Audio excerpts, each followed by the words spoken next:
This is SARS-CoV-2. It belongs to the family of coronaviruses named for the crown-like spikes on their surfaces. SARS-CoV-2 can cause COVID-19, a contagious viral infection that attacks primarily your throat and lungs.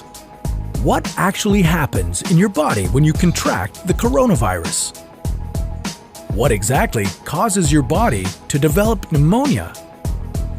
And how would a vaccine work? The coronavirus must infect living cells in order to reproduce. Let's have a closer look.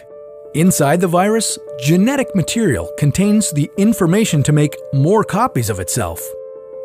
A protein shell provides a hard protective enclosure for the genetic material as the virus travels between the people it infects.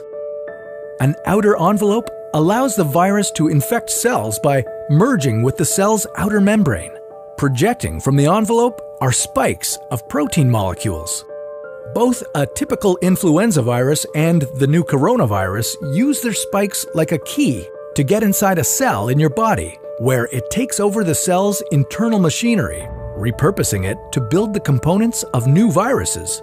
When an infected person talks, coughs, or sneezes, droplets carrying the virus may land in your mouth or nose and then move into your lungs.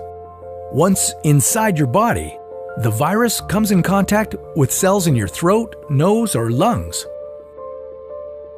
One spike on the virus inserts into a receptor molecule on your healthy cell membrane like a key in a lock. This action allows the virus to get inside your cell. A typical flu virus would travel inside a sac made from your cell membrane to your cell's nucleus that houses all its genetic material. The coronavirus, on the other hand, doesn't need to enter the host cell nucleus. It can directly access parts of the host cell called ribosomes. Ribosomes use genetic information from the virus to make viral proteins, such as the spikes on the virus's surface. A packaging structure in your cell then carries the spikes in vesicles which merge with your cell's outer layer, the cell membrane. All the parts needed to create a new virus gather just beneath your cell's membrane. Then, a new virus begins to bud off from the cell's membrane. Now, with the virus spreading in your body, how can you develop pneumonia symptoms? For this, we'll have to look into your lungs. Each lung has separate sections called lobes. Normally, as you breathe, air moves freely through your trachea or windpipe, then through large tubes called bronchi, through smaller tubes called bronchioles, and finally into tiny sacs called alveoli. Your airways and alveoli are flexible and springy.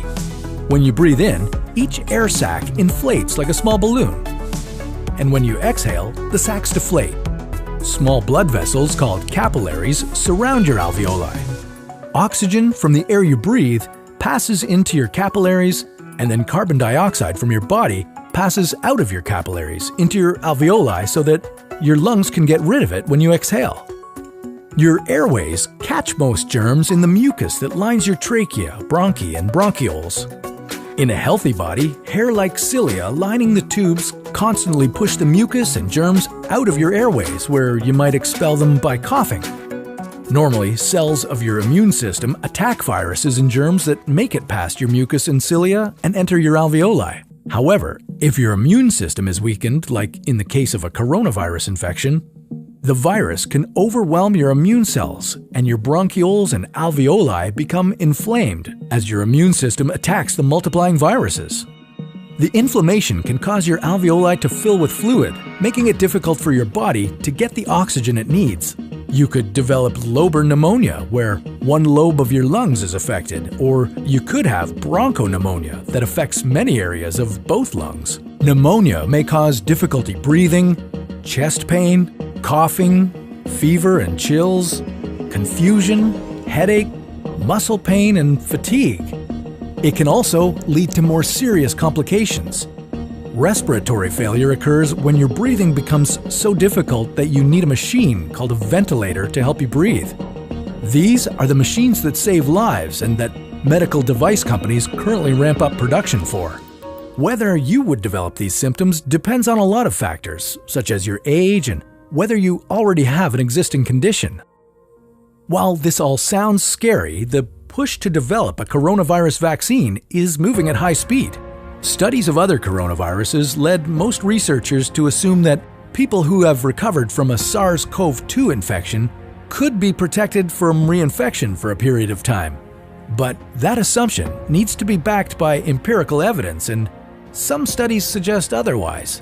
There are several different approaches for a potential vaccine against the coronavirus. The basic idea is that you would get a shot that contains faint versions of the virus. The vaccine would expose your body to a version of the virus that is too weak to cause infection, but just strong enough to stimulate an immune response. Within a few weeks, cells in your immune system would make markers called antibodies, which would be specific for only the coronavirus, or specifically its spike protein. Antibodies then attach to the virus and prevent it from attaching to your cells. Your immune system then responds to signals from the antibodies by consuming and destroying the clumps of viruses. If you then catch the real virus at a later stage, your body would recognize it and destroy it.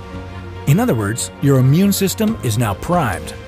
Collecting evidence on whether this will be possible, safe, and effective is part of what's taking researchers so long to develop a vaccine. It's a race against time to develop a vaccine amid a pandemic. Each step in vaccine development usually takes months, if not years. An Ebola vaccine broke records by being ready in 5 years.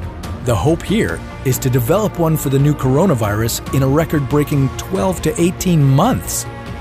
While all of this will take time, stay home if you can, to protect the most vulnerable. And don't forget to wash your hands for at least 20 seconds and as often as possible.